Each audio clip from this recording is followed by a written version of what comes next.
ගරු සුගත් තිලකරත්න නියෝජ්‍ය ඇමතිතුමා ඔබතුමාට විනාඩි 12ක් කාලයක් ලැබෙනවා. ගරු නියෝජ්‍ය කාරක සභාපතිතුමියනි 2025 වර්ෂයේ අයවැය විවාදයේ තරුණ කටයුතු සහ ක්‍රීඩා අමාත්‍යාංශයේ වැය ශීර්ෂය පිළිබඳව කතා කිරීමට අවස්ථාව ලබා දීම පිළිබඳව බෙහෙවින් ස්තුති කරනවා. ඒ වගේම අද දින ශ්‍රී ලංකේය ක්‍රීඩා ඉතිහාසයේත් ඒ වගේම මේ පාර්ලිමේන්තු සභාවෙත් සුවිශේෂී දිනයක් කියලා මම විශ්වාස කරනවා. මොකද මම දන්න විදිහට ඔලිම්පියන් කෙනෙක් මේ පාර්ලිමේන්තු සභාවේ ආමන්ත්‍රණය කරන ප්‍රථම අවස්ථාව මේ වෙන නිසා ඇත්තටම එය මගේ ජීවිතයේ මාලද භාග්‍යයක්සේ සැලකනවා.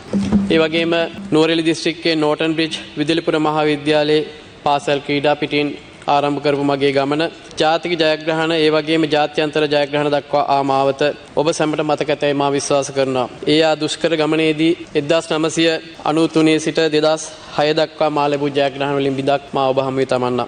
මම දකුණු ආසියාතික තරගාවලියේදී වාර්තා 3ක් සමගින් රන් පදකම් 5ක්ද ඒ වගේම තවමත් නොබිදී පවතින ආසියානු ශූරතා තරගාවලිය වාර්තාවක් සමගින් එහි රන් පදක්කම් 3ක්ද ඒ වගේම ආසියානු ක්‍රීඩාවලියේ පදක්කම් 3ක්ද පොදු රාජ්‍ය මණ්ඩලීය ක්‍රීඩාවලියේ ලෝකඩ පදක්කම සහ ඒ වගේම ලෝක ශූරතා තරගාවලියේ ලෝකඩ පදක්කමක්ද ඇතුළුව 1996 සහ 2000 වර්ෂවලදී ඔලිම්පික් ක්‍රීඩාවල නියෝජනය කළ ක්‍රීඩකෙක් හැටියට මං ගැන කියන්න පුළුවන්. ඒ වගේම ඉතිහාසයේ මා ලැබූ ජයග්‍රහණයන් පරාජයන් ඒ වගේම මල්ලකිඩ සංගමේ සභාපති ලෙස ලද අත්දැකීම් ක්‍රීඩාවේ අභිවෘද්ධිය වෙනුවෙන් යොදා ගැනීමට මා අදහස් කරනවා. ඒ වගේම ක්‍රීඩාවේදී ලද පරාජයන් තුලින් ජයග්‍රහණයට යන මාවත තව තවත් ශක්තිමත් කර ගැනීමට හැකි වුණා වගේම දේශපාලනිකවද අප කණ්ඩායමක් ලෙස විවිධ දුක්ගැහැට දහඩිය කඳුළු තුලින් ලැබූ පන්නරේ මෙන්ම මේ රට වෙනස් කිරීමට තිබූ අරමුණ අද ජයග්‍රහණය කර ඇති බවද මා වැඩිදුරටත් සඳහන් කරන්න කැමැතියි. ඒ වගේම 76 වසරක ඉතිහාසය තුල ක්‍රීඩාව වෙනුවෙන් අප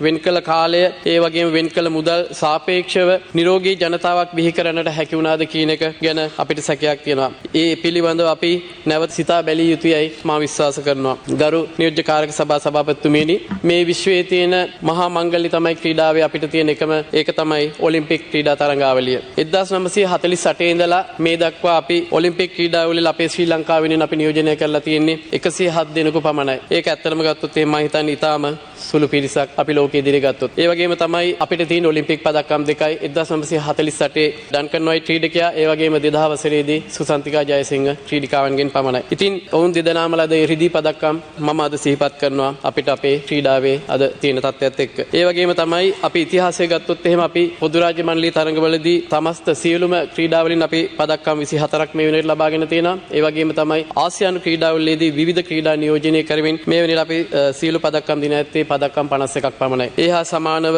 ක්‍රිකට් ගත්තත් අපි ලෝක කුසලාන ඒ වගේම T20 කුසලාන අපි දිනාගෙන තියෙන ශූරතා වගේම අනුශූරතාත් අපි දිනාගෙන තියෙනවා අපේ ශ්‍රී ලංකා ක්‍රීඩා ඉතිහාසය තුල. ඒ වගේම ගත්තොත් මීට අමතරව අපිට තරඟ කිහිපයක් කරනකොට වෙනස් සුවිශේෂී ජයග්‍රහණ අපිට ඉදිරිය අපිට සඳහන් කරන්න බෑ. හැබැයි ඒ නිසා තමයි අපි අමාත්‍යාංශයක් හැටියට ඉදිරියේදී මේ ජයග්‍රහණ වෙනුවෙන් අපි කටයුතු කරන්න සූදානම් වෙලා ඉන්නවා. අපි මේ කටයුතු සූදානම් කරගෙන ඉන්නේ අපි මේ වෙනකොට සියලුම සංගම් සමග සාකච්ඡා කරලා ඔවුන් සමග අපි එකඟතාවයකට අවිල්ලා තියෙලා අපි කොහොමද ඉදිරියේදී මේ රටේ ක්‍රීඩාව ඉස්සරහට ගෙනියන්නේ කියන එක පිළිබඳව සාකච්ඡා කරගන්න. ඔවුන්ගේ තියෙන ගැටලු ප්‍රශ්න අපි निराකරණය කරලා දීලා අපි ඔවුන් සමග එක වැඩසටහනක් ක්‍රියාත්මක කරන්න බලාපොරොත්තු වෙනවා. අපි තවදුරටත් ඔලිම්පික් පදක්කම් දෙකකින් පමණක් සෑහීමකටපත් නොවි එතනින් එහාට ගෙනියන්න අපිට වගකීමක් තියෙනවා. ඒක තමයි අපිට ජාතික ජනබලවේගයේ රජය අපිට දීලා තියෙන වගකීම. ඒ වගේම තමයි ඔලිම්පික් හා ජාත්‍යන්තර මට්ටමේ තරඟ ජයග්‍රහණ ලබාගෙන හැකියන පරිදි අපි ක්‍රීඩාව මෙහෙයවනවා. ඒකට ඒ වෙනුවෙන් අපි අයවැයෙන් අපිට මුදල් වෙන් කරලා දීලා තියෙනවා. අපි මේ මුදල් නිවැරදි කළමනාකරණයක් යටතේ අපි ඒ කටයුතු සිදු කරන්න බලාපොරොත්තු වෙනවා. ඒ වගේම විපක්ෂයේ නාමල් මන්ත්‍රීතුමා කිව්වා ක්‍රීඩා භාණ්ඩ බෙදෙන එක නෙවෙයි ක්‍රීඩා අමාත්‍යාංශයේ වැඩ කියන එක. ඇත්තට මම කියන්න කැමතියි අපේ ක්‍රීඩා භාණ්ඩ බෙදෙන එක මෙතන අපි කරන්නේ නැහැ. අපිට ඊට වඩා දෙයක් තියෙනවා ක්‍රීඩා සංවර්ධනය කරන්න. අපි ක්‍රීඩා සංවර්ධන කටයුතු සඳහා තමයි විශේෂයෙන්ම අපි වැඩි අවධානය යොමු කරලා තියෙන්නේ.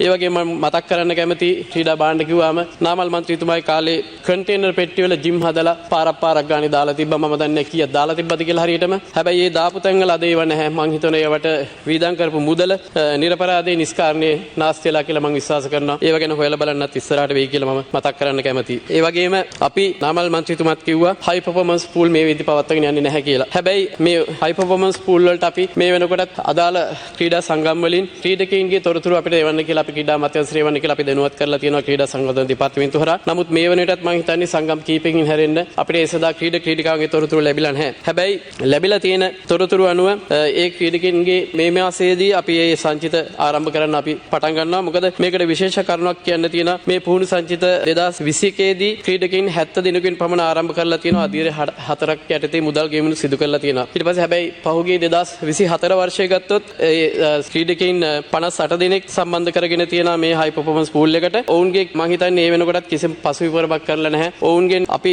ඇවිල්ලා බැලුවට පස්සේ ක්‍රීඩකයින් 10 දිනක් පමණයි නියමිත දක්ෂතා අතරට ඇවිල්ලා තියෙන්නේ. ඉතින් අපි බලන්න ඕනේ මේ අපි මේ වගේ සංචිතපත් කරගෙන අපි ක්‍රීඩකයින් 100 200 ගත්තට වැඩක් නැහැ ඔවුන්ගේ දක්ෂතා නැත්තම්. මොකද අපි බලාපොරොත්තු වෙන ක්‍රීඩකයින්ගෙන් අපේ රටේ දෙයක් අපි ක්‍රීඩාවෙන් බලාපොරොත්තු වෙනවා. ඒ වගේම තමයි මේ ක්‍රීඩකයින් තෝරා ගැනීමේ නිර්ණායක මං හිතන්නේ ඉතා වැරදි විදිහට කරලා තියෙනවා. ඉතින් ඒ නිසා තමයි මෙවැනි තත්ත්වයක් ඇති වෙලා තියෙන්නේ. ඉතින් මේ අය අපි ඉදිරියේදී මේ සංචිත ආරම්භ කරනවා. ආරම්භ කරලා අපි නිවැරදි නිරීක්ෂණ ක්‍රමයක් යටතේ ඔවුන්ගේ දත්ත ගබඩාවකුත් එක්ක මේ ක්‍රීඩකයින් අපි ආරක්ෂා කරගෙන ඉදිරියට ගෙනියන්න අපි බලාපොරොත්තු වෙනවා. ඒ වගේම තමයි මේ තෝරාගත්ත ක්‍රීඩකයින්ට මුදල් ගෙවීම පමණක් නෙවෙයි අපි සිද්ධ කරන්නේ කලින් මුදල් ගෙවීම පමණක් සිද්ධ කරලා තියෙනවා. ඒ වගේම නේවාසික පුහුණුව ඒ වගේම ඔවුන්ගේ පුහුණුව නිරන්තර අධීක්ෂණයට දක්ෂතාවය විශ්ලේෂණය කිරීම සහ ඒ පෙර සිදු දුර්වලතාවයන් මගහරා ගැනීමට අපි අදහස් කරනවා. ඒ වගේම තමයි අපි මේ හයි පර්ෆෝමන්ස් පුහුණු සංචිතයෙන් බලාපොරොත්තු වෙන විශේෂයෙන්ම ආසියාවේ එහෙම නැත්නම් පුදු රාජ්‍ය මණ්ඩල තරඟ එහෙම නැත්නම් ඔලිම්පික් ක්‍රීඩාවල ලෝක ශූරතා තරඟ වලට අපි මුහුණ දීලා ඒ වලින් අපේ රටේ කීර්තිය අභිමානය මේ ලෝකෙට ගෙනියන්න තමයි අපි බලාපොරොත්තු වෙන්නේ. මේ සඳහා අපි විශේෂ වැඩපිළිවෙළ රාශියක් ඇති කරලා තියෙනවා. අපි මේ වෙනකොටත්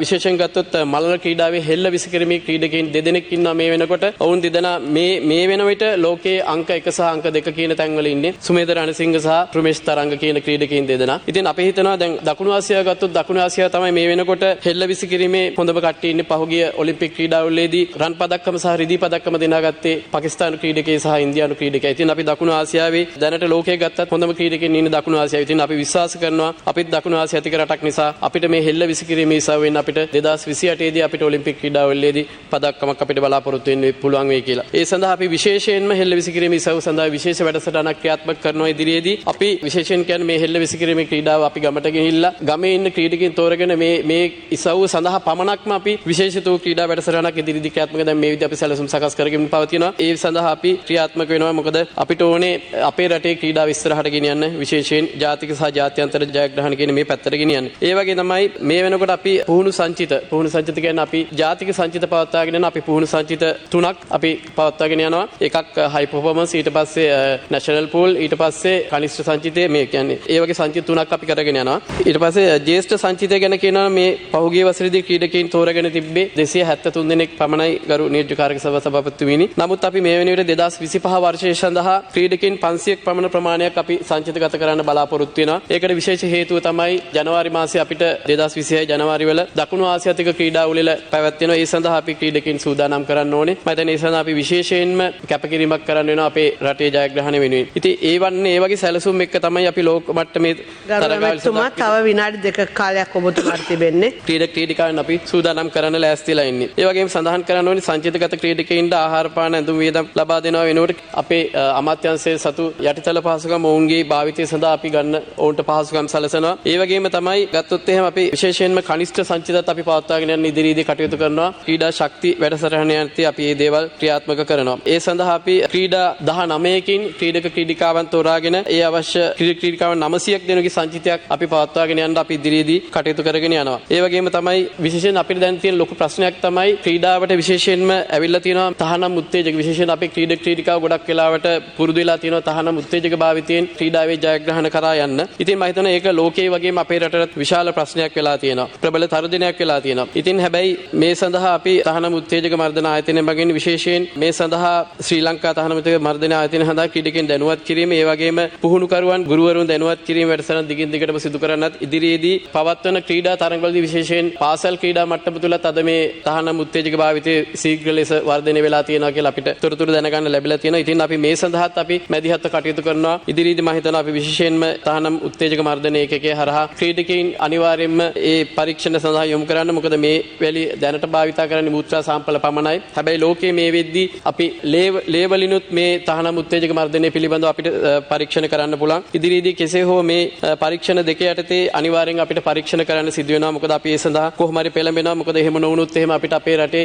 ක්‍රීඩාවේ අභිමානය අපිට නැති වෙන ඒ වගේම ක්‍රීඩකයින්ගේ අනාගතයත් අපිට ගොඩක් දුරට නැති වෙයි කියලා අපි විශ්වාස කරනවා. ඉතින් ඒ නිසා මේ තහනම් උත්තේජක පිළිබඳව අපිට අනිවාර්යෙන් දැඩි තීරණයක් ගන්න වෙලා තියෙනවා මේ අසාමාන්‍ය දක්ෂතාවත් එක්ක. ඒ වගේ ගත්තොත් එහෙම අපිට ඇතර පුහුණුකරුවන් ගැන අපිට සඳහන් කරන්න ඕනේ. මොකද විශේෂයෙන්ම අද ඉන්න පුහුණුකරුවෝගේ ගොඩක් දැනුම අපිට මදි කියලා අපි විශ්වාස කරනවා. අපි විශේෂයෙන් විදේශ පුහුණුකරුවන්ගේ දැනුම අපි අපේ පුහුණුකරුවන්ට අපි ලබා දෙන්න ඉදිරි වැඩසටහන අපි ක්‍රියාත්මක කරන්න සිද්ධ වෙලා තියෙනවා. මොකද අද ලංකාවේ ක්‍රීඩිකා ගත්තොත් එහෙම පාසල් මට්ටමේ ඉන්න ක්‍රීඩිකාවන්ගේ දක්ෂතා ඉතා ඉහළ මට්ටමක පවතිනවා. හැබැයි ඔවුන් ජාතික මට්ටමට එද්දී ඔවුන්ගේ ක්‍රීඩා දක්ෂතා නැති වෙලා යනවා. ඒකට හේතුව තමයි ඔවුන් අධික ලෙස පුහුණුවටපත් කිරීම. එහෙම නැත්නම් නිවැරදි ක්‍රමවේදයක් නැතුව පුහුණු වීම කටයුතු කිරීම. ඒකෙන් වෙන්නේ අපේ රටේ සියලුම ක්‍රීඩාවන්ට අගතියක් වෙනවා. මොකද අපේ ජාතික සංචිත කියන්නේ නැෂනල් ලෙවල් එකට එද්දී ඔවුන්ගේ දක්ෂතා නැති වෙලා ක්‍රීඩකයන් අයාලේ ක්‍රීඩාවෙන් ඈත් වෙනවා. ඉතින් මේ සියලුම කරුණු කාරණා එක්ක ගත්තොත් එහෙම අපිට පුහුණුකරුවන් දැනුවත් කිරීම වැඩසටහන මේ ආදී සියලු දේවල් අපිට ගොඩක් කරන්න තියෙනවා. ඒ වගේම තමයි මට අර